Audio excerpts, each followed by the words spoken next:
Okay, so I wanted to make a quick video today about something that is really important for the home building business and designing the home, pricing out the home. It is the survey. You've noticed in a few of my other videos where it comes to platting, pricing out a foundation, it's crucially important the way a custom home sits on a lot of where it's gonna be, how the topography works, how the trees work. Luckily, I have the best survey company that's in our office called Alliance Land Survey with the owner Aaron here to talk to us more about it. It's gonna go through some of the things like how the field work is done, collecting all the information from the title company, hopefully succession title all the time. Combining that with the field work, then it goes to the CAD department, the whole CAD office here with all these guys that are just creating all these surveys, everything in CAD. It's really cool and really interesting to me. We're also gonna talk to them about the RPLS and what's that all about. The main guy who actually approves stamps is just the OG of surveys. Aaron has two of these guys in-house for him. So we're really lucky to talk to these guys, really lucky to get a behind the scenes view of what's going on with them. And I think you're really gonna like this video. Hey guys, how you doing? My name's Aaron. I'm with Alliance Land Surveyors, and I want to talk to you guys a little bit today about land surveys, how it's made. Most people, when they think land surveyors, are thinking about the guy on the side of the road looking through a little tripod. Surveying doesn't happen without relationships. Like any amazing survey company, we have a business development side as well as a complex research team. We work with real estate agents, builders, lenders, developers, title companies, and we cater to their needs. The three things that are important in surveying on the business development side is everybody needs their surveys done on time.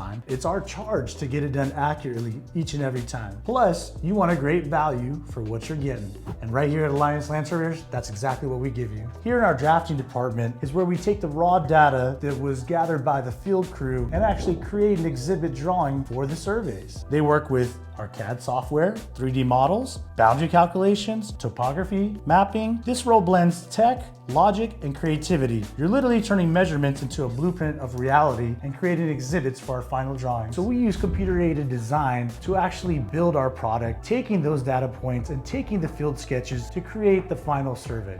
Good morning, guys. We're out here in the beautiful hill country, surveying a lot for Everview Homes. Today, we're out here trying to establish the boundary. We're also out here picking up the topography of the land. That way, the builder knows exactly how much cut and fill, how big the concrete slab needs to be. We may pick up the trees today so that we can figure out exactly where to place the home on the property. And as you can see, we're utilizing high technology to establish the best results possible. We use R12i's Trimble. The cool thing about land surveying is traditionally you would have a total station, you know, the guys on the side of the road looking through the tripod, which we still use those every day as well. But now we have these awesome GPS units that actually talk to over 30 satellites at once. So they start talking all over the sky so they can triangulate and get better results. All right, guys, finding your back survey pin can be hard, especially out in the area like this where there's no cut line and kind of lose where you're at. After we're done finding your corners, that's how your corner will look like. So that's why it's easy to just walk up right to it. So not every lot's square. Most people think they have 4 corners. This one happens to have 7. You know, it's just a different shape. So now we have this corner. Our next one we're going to look for is about 172 foot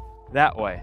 What's really important whenever we do this is laying out kind of where the footprint of the house is gonna go. If you look here, we got a 50-foot front setback, and then we have some space before it really starts getting to a cliff. The cliff is great because it's gonna lead to having a great view, as you can see out the back of this. What's really cool about this one is it goes down to 18 acres that the guy next door owns, so there's gonna be no houses back there. But what we gotta do is see where our 50-foot setback is gonna be, how much space that we have before it really starts falling down the cliff, so that way in the design process, we're able to design the house so it fits nicely in there. If we don't do that, we just kind of plug a plan over here and it hangs way too far off of the kind of cliff area. One, it's gonna cost a lot more for the slab from the height being so tall, like we went over in some of our slab videos. It also is gonna limit backyard access because you'll have this big, tall slab. People don't really like a ton of stairs going down. It's great because you grab the view, but if we can plan it properly using the survey to make sure that we kind of design it right in here, which we've designed houses that are only 40 feet deep to make it fit perfectly on a piece of land, which is pretty tricky, but definitely doable. The other thing is the trees. We want to preserve our trees. This one has quite a few really nice oaks kind of right here in the front. We want to save those. So that one over there is probably gonna go. That one's gonna have to go. But for the most part, some of these ones in the front, we can design the house, pull the garage, move things around. So that way when we lay out the custom plan, it'll be a custom site plan on the custom lot, saving the trees. I hope this video is really helpful for understanding that because it is one of the crucial parts that we do as a company, and a lot of other